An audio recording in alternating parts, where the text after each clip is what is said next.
दोस्तों, जीवन में सभी गति चाहते, सक्रिय रहना चाहते। जीवन चाहता है कि आप सक्रिय रहें, एक सहयोग तैयार करते हैं। जीवन जो है वो अपनी चरम सीमा तक जाने के लिए तैयार हो जाता है। लेकिन आज हम देखते हैं ये जो सक्रियता है, जो गति है, वो आज मनुष्य की दुश्मन बनी हुई है। हम चाहते, हर कोई चाहता है कि पद में, प्रतिष्ठा में, पैसे में हम बढ़ोतरी करें। बहुत गति से हमारे पास में पैसा आए, प्रतिष्ठा आए, पद आए, और उसके लिए हम सक्रिय रहना चाहते हैं। लेकिन यही सक्रियता आज उसकी दुश्मन बनी हुई है। हम देखते हैं जैसे जैसे प्रगति हो रही है तो जो अपघात है, एक्सीडेंट है, उसके प्रमाण बढ़ रहे हैं। तो बहुत सारी तरह के एक्सीडेंट होते हैं, खाली रोड एक्सीडेंट नहीं होते, जो भावनाएं होती है उनमें भी एक्सीडेंट होते हैं, उनमें भी टकराव होते हैं। जो हमारी प्रगति हो रही है उसमें भी टकराव हो रहा है। एक दूसरे की टांग खींची जा रही है, एक दूसरे के ऊपर बदला लिया जा रहा है। अगर बिजनेस में है तो एक्सीडेंट हो रहे हैं, टकराव हो रहे हैं। आप किसी दूसरे प्रोफेशंस में हैं, एक डॉक्टर दूसरे डॉक्टर को नीचे दिखाना चाहता है, उसकी गति को रोकना चाहता है। एक खुद को सक्रिय करना चाहता है, एक दूसरा उसको रोकना चाहता है। मतलब एक गति प्राप्त करता है, दूसरा उसकी गति को रोकता है। तो आज सद्गुरु हमें यह बता रहे हैं कि आपको जीवन में सक्रिय रहना बहुत जरूरी है। लेकिन सक्रिय रहने के बावजूद आप चिंता से, डर से, गुस्से से भरना नहीं चाहिए। हमारे साथ क्या हो रहा है सर, हम गति तो प्राप्त कर रहे हैं, लेकिन गति के साथ में जब हम प्रगति करते हैं तो हमारे अंदर अहंकार पैदा हो जाता है। मैंने कुछ किया, तो वो जो अहंकार है ये सबको नीचा दिखाने के लिए तैयार हो जाता है, आपको प्रवृत्त करता है। तो जीवन में अगर आपको खुद का जीवन सफल करना है और जीवन आनंद से जीना है तो आपको जागरूक रहना बहुत जरूरी है। किस तरह जागरूक रहना है कि मुझे सक्रिय तो रहना है, लेकिन मेरे कार्य के प्रति सक्रिय रहना है, ना कि मेरे साध्य के प्रति। देखिए, एक्सीडेंट क्यों होता है? समझो आपको नासिक से जाना है बंबई, तो आपके दिमाग में अब आपकी कार जो चल रही है उस पे ध्यान होना चाहिए, क्या बंबई पे ध्यान होना चाहिए, या खुद पे ध्यान होना चाहिए? प्रक्रिया के ऊपर ध्यान रखना चाहिए, या आपके बंबई के ऊपर ध्यान रखना चाहिए, या खुद के ऊपर ध्यान रखना चाहिए? कहाँ पे ध्यान रखना चाहिए? जो गाड़ी चल रही है उस पे ध्यान रखना चाहिए। लेकिन हमारा ध्यान कहाँ रहता है? या तो बंबई पे रहता है या खुद पे रहता है। इससे एक्सीडेंट होता है। एक्सीडेंट होने की वजह क्या है? हमारा ध्यान प्रक्रिया पे नहीं है, ड्राइविंग पे नहीं है, हमारा ध्यान मंजिल पे है। तो ये जो चीज़ है, इसी को भगवान कृष्ण ने कहा है, कर्मण्यवाधिकारस्य मा फलेषु कदाचन। आप फल पे ध्यान मत दो, आप कर्म पे ध्यान दो। आप भविष्य पे ध्यान मत दो, आप वर्तमान में ध्यान दो। एक बार आपने दिशा तय कर ली, आप उस दिशा में गति करो, और आप अपनी प्रक्रिया है ना उसमें डूब जाओ। ना जहाँ जा रहे हो उसकी चिंता करो, या जो गुजर गया है उसके बारे में आपके अंदर चिंता पैदा करो। तो इसी कारण जो जीवन है हमारा आज मुश्किल में है। एक दो प्रकार का एक वर्ग बन गया है। देखो, एक प्रकार है जो निष्क्रिय है, जो कहता है करने से कुछ नहीं होने वाला, और दूसरा एक वर्ग है जो बोलता है वो करने से ही होता है। लेकिन दोनों भी दुखी है। ना करने वाला भी दुखी है आलस्य से, और करने वाला भी दुखी है क्योंकि वो करने के बाद क्या होता है, वो उसके पास घमंड आ जाता है, उसके पास अहंकार आ जाता है। मैंने पा लिया, मेरे पास में गाड़ी है, मेरे पास में बंगला है, मेरे पास में घर है, मैंने इतना मुकाम हासिल किया, तो उसके अंदर अहंकार पैदा हो जाता है। तो हम जो प्रक्रिया गति लेते हैं ना, जब गति पे हम ध्यान देते, तो गति पे ध्यान देते वक्त हमें जागरूक रहना बहुत जरूरी है। हमारे ऊपर अहंकार हावी ना हो जाए, हमारे ऊपर गुस्सा हावी ना हो जाए। इससे आदमी का जो जीवन का जो प्रवास है वो प्रवास कुंठित हो जाता है। तो इसके बारे में सद्गुरु क्या कह रहे हैं? सद्गुरु कह रहे हैं, ऐसे लोग जो जबरदस्त रूप से सक्रिय रहने के बावजूद भी एक पल के लिए, ऐसे लोग जो जबरदस्त सक्रिय रहने के बावजूद भी एक पल के लिए चिंता, गुस्सा या हताशा महसूस नहीं करते, यही वो जादू है जिसकी दुनिया को जरूरत है। हमें ऐसे इंसान पैदा करने हैं जो सक्रिय रहते हैं, लेकिन उनके पास गुस्सा नहीं है, चिंता नहीं है और हताशा नहीं है, प्रसन्न है। और मैं ऐसी दुनिया बनाने का प्रयास कर रहा हूँ, ऐसा सद्गुरु आज कह रहे हैं। तो जो लोग गति प्राप्त कर रहे हैं उसमें से 99% लोग जीवन में कभी ना कभी अपघात के शिकार हो जाते होते हैं ना। ऐसा कोई है जिसने गति प्राप्त की हो और कभी एक्सीडेंट ना हुआ हो उसका? है कोई ऐसा? कोई नहीं है। हाँ, जो घर में बैठा है उसका नहीं होगा। अभी जो लोग जीवन को चुनते हैं वो लोग सक्रिय रहते कर्म में, और जो जीवन को नहीं चुनते हैं वो या तो सोते हैं, खाते पीते सोते मनोरंजन करते, बस इसी में उनका जीवन बसर हो जाता है। तो उनके जीवन में कोई मतलब कोई रस नहीं है। ऐसे पूरे लोग नेगेटिव हो जाते हैं। कैसे हो जाते हैं? नेगेटिव। तो ये लोग कर्म करने से पीछे हटते हैं क्योंकि इनको ये पता नहीं है, there is no gain without pain. आपको दर्द नहीं है तो आपको कुछ नहीं मिलेगा, बराबर है? वो लोग दर्द से कहाँ हटते हैं? पीछे हटते हैं, बराबर है? और दूसरी बात जो है, जो लोग प्रयास करते हैं, कोशिश करते हैं और गति प्राप्त करते हैं, बहुत सक्रिय हो जाते हैं, लेकिन वो अपनी मन शांति को खो देते हैं। देखिए, गरीब इतना परेशान नहीं होता जितना अमीर परेशान रहता है। अमीर इतना परेशान क्यों हो रहा है? क्योंकि उसने सक्रिय तो हो गया हो, लेकिन सक्रिय होने के बावजूद वो खुद को संभालने में नाकामयाब होता है। जैसे कि आपके हाथ में एक तेजदार चाकू है, जितना चाकू आपका तेजदार रहेगा उतने आपके हाथ कैसे चाहिए? स्थिर चाहिए। अगर आपके हाथ हिलेंगे तो वो चाकू आपको खुद के लिए जानलेवा साबित होगा। ऐसे ही हो रहा है। एक सुंदर सा उदाहरण मैं आपको बताऊंगा इसके बारे में। जो लोग समझो साइकिल से जा रहे हैं, उनको आपकी गति अगर बढ़ानी है, साइकिल से हम 5-10 किलोमीटर की स्पीड से जाते हैं। अगर आपको 20 या 30 किलोमीटर की गति से जाना है तो आप साइकिल से ही प्रयास करेंगे तो क्या होगा? रिस्की हो जाएगा ना। तो आपको साधन बदलना पड़ेगा, आपको मोटरसाइकिल लेनी पड़ेगी। जब आप गति प्राप्त करते हो, सक्रिय हो जाते हो अधिक, तो आपको सिर्फ साध्य बदलने से काम नहीं चलेगा, साधन भी बदलना पड़ेगा। तो आपने ज्यादा गति प्राप्त करने के लिए मोटरसाइकिल पकड़ ली। अभी आपको 120, 140, 150 की स्पीड पकड़नी है तो मोटरसाइकिल चलेगी क्या? चलेगी, लेकिन वो रिस्की है, जानलेवा है आपके लिए। तो सबके लिए अगर चलेगी तो आपको कार लेनी पड़ेगी। अगर आपको 400-500 की स्पीड से चलना है तो कार चलेगी नहीं, आपको प्लेन लेना पड़ेगा, फ्लाइट से जाना पड़ेगा, तो आप 400-500 की स्पीड से जा सकते हैं। दोस्तों, ये सबक, ये जो उदाहरण है हमें क्या सिखाता है?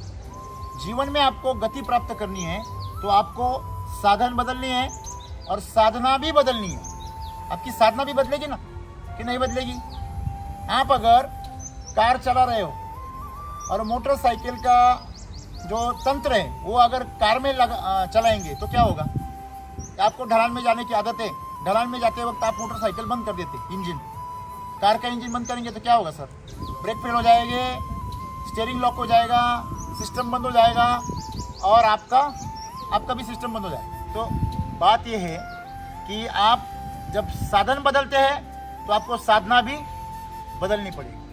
तो यही तंत्र जीवन में अपनाते नहीं है लोग। देखो, जब आप निचले स्तर पे काम करते हो तो आप फिजिकली काम कर रहे हैं ना, कोई फर्क नहीं पड़ता आप मेंटली इन्वॉल्व हो या ना हो। मजदूर के लिए दिमाग का इस्तेमाल करना ज़्यादा जरूरी नहीं है, लेकिन आप अगर इंजीनियर हो तो आपको दिमाग लगाना चाहिए। आपका लेवल बदल हो गया, आपकी सक्रियता का स्तर बदल हो गया, तो आपको वहाँ पे दिमाग का इस्तेमाल ज़्यादा करना चाहिए। आपका स्तर और ऊपर हो गया, आप बिल्डर हो गए या आप ऑफिसर हो गए, तो आपको आपकी ऊर्जा का स्तर बढ़ाना हो। देखो, आप देखते हैं जो साधु संत होते हैं, वैसे ही जो क्लास 1 ऑफिसर्स रहते हैं, जो बड़े बड़े पद पे लोग रहते हैं, वो साधु संतों जैसे ही शांत रहते हैं। आपने देखा होगा, दोनों में एक समानता होती है।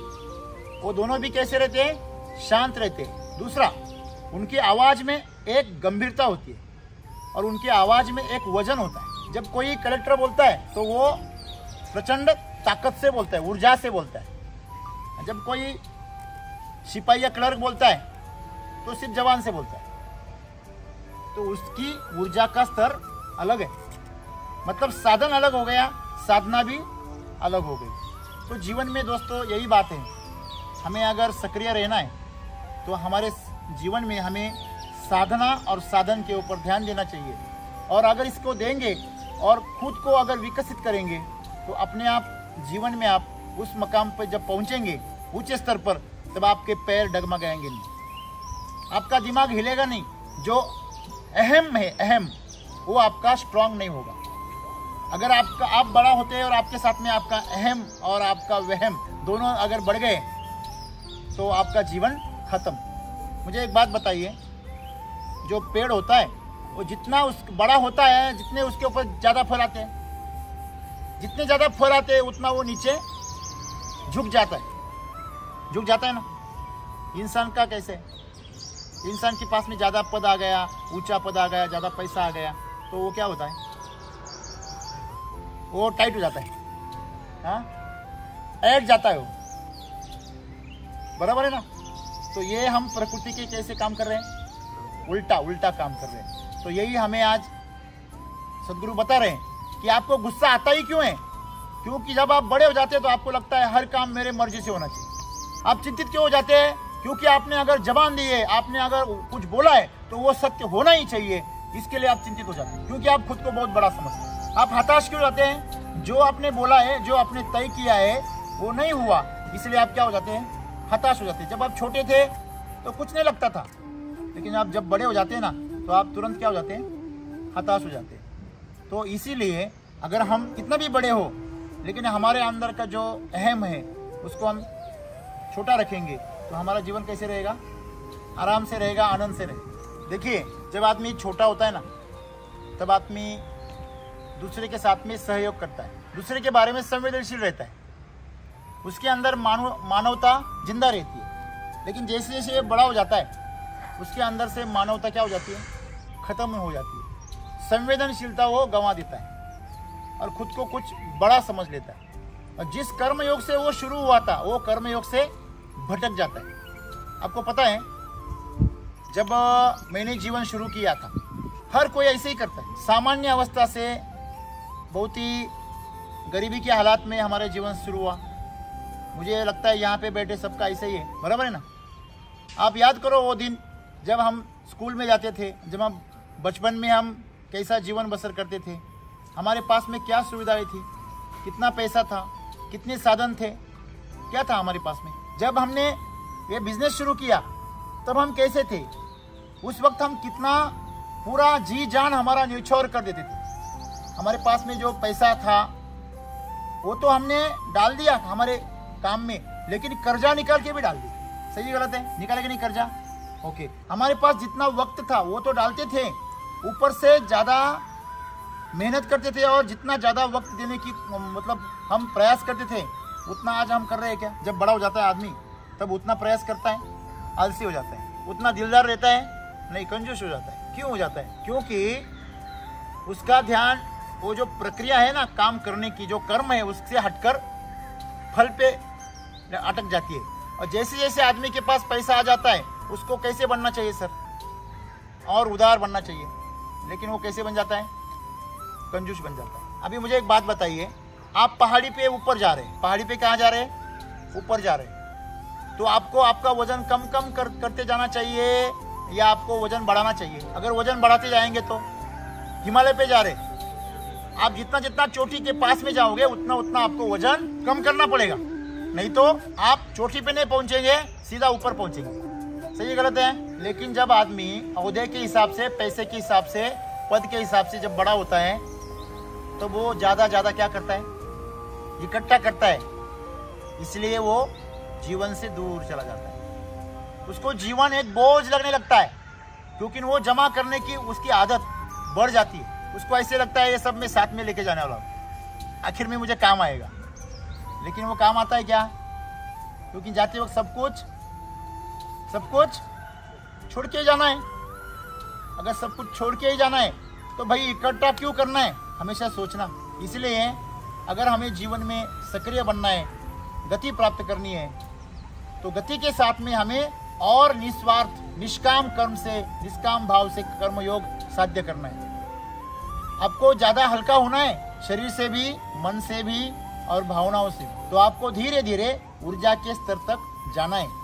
जैसे दूध है, आपको दूध को देखा है आपने, जैसे आप उसको गर्म करते हो गैस पे डाल के, तो वो पानी को छोड़ देता है और शुद्ध बनता जाता है। फिर दही बनता है, फिर उसका मक्खन बनता है। तो हर अवस्था में खुद के अंदर की जो अशुद्धियां हैं उसको छोड़ देता है। आखिर में जब वो उबलता है तो उसका घी बनता है। तो अपनी चरम अवस्था पर, मतलब चरम शुद्धता पर पहुंच जाता है। उसके बाद में उसमें अशुद्धता बचती नहीं है, वो चिरंजीव बन जाता है। तो जीवन में आज हमें जो शरीर मिला है, जो जीवन मिला है, ये दूध की तरह है, उसको उबालना पड़ेगा। संघर्ष में, परिस्थितियों में, कठिन परिस्थितियों में हमें उसको उबालना पड़ेगा और उसके बाद में हम धीरे धीरे शुद्ध होते जाएंगे और आखिर में हमें घी तक पहुंचना है, तेजस्वी बनना है और हमारे अंदर की ऊर्जा को प्राप्त करना है। ऐसे करेंगे तो आप कितना भी बड़ा बन जाओ, कितना भी सक्रिय बन जाओ, आपको गुस्सा, हताशा और चिंता कभी नहीं पकड़ेगी। और ऐसे बनेंगे तो जीवन आपका समृद्ध होगा।